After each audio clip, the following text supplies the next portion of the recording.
আসসালামু আলাইকুম সবাইকে। দেশে এবং দেশের বাইরে যারা আছেন, আল্লাহ সুবহানাহু ওয়া তাআলা সবসময় আপনাদেরকে ভালো রাখুক, সুস্থ রাখুক, সহি সালামত রাখুক।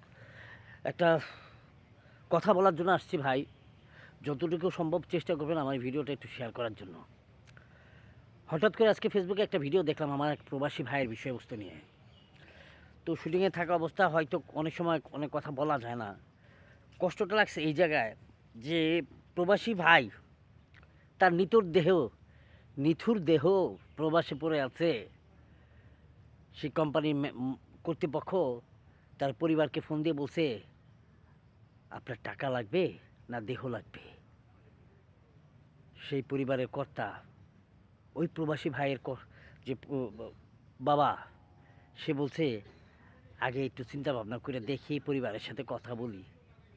আরে বাবা রে, আহ কষ্ট করে পোলারে মানুষ করছেন, মানুষ করে প্রবাসে পাঠাইছেন, টাকা পয়সা খরচা করছেন, সেই পোলায় মাথার গাম পায়ে ফেলাইছে। আর এত কষ্ট করে সে প্রবাসে কাজ কইরা আজকে যখন তার নিথুর দেহটা ওইখানে পইড়া গেছে, ওই নিথুর দেহটা ওইখানে পইড়া গেছে, তাকে আনার জন্য পরিবারের সাথে কথা বলতে হবে। আরে চিৎকার ফাইরে হইলেও তো আমি কইতাম আমার বাবার রাইনা দেন, আমার বাবাটা রাইনা দেন, এটা সবাই কইতো। জামানাটা জানি কেমন হয়ে গেছে, একটু নিষ্ঠুর হয়ে গেছে ভাই। কারো মনে কারো রহমত নাই। ওই রহমতের মা কবে জানি মরে গেছে গা।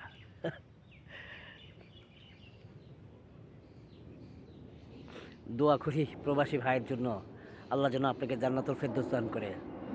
এরকম যেসব প্রবাসীরা কষ্টে আছে, আল্লাহ যেন সবসময় আপনাদেরকে ভালো রাখে। আসসালামু আলাইকুম ওয়া রাহমাতুল্লাহি ওয়া বারাকাতুহু।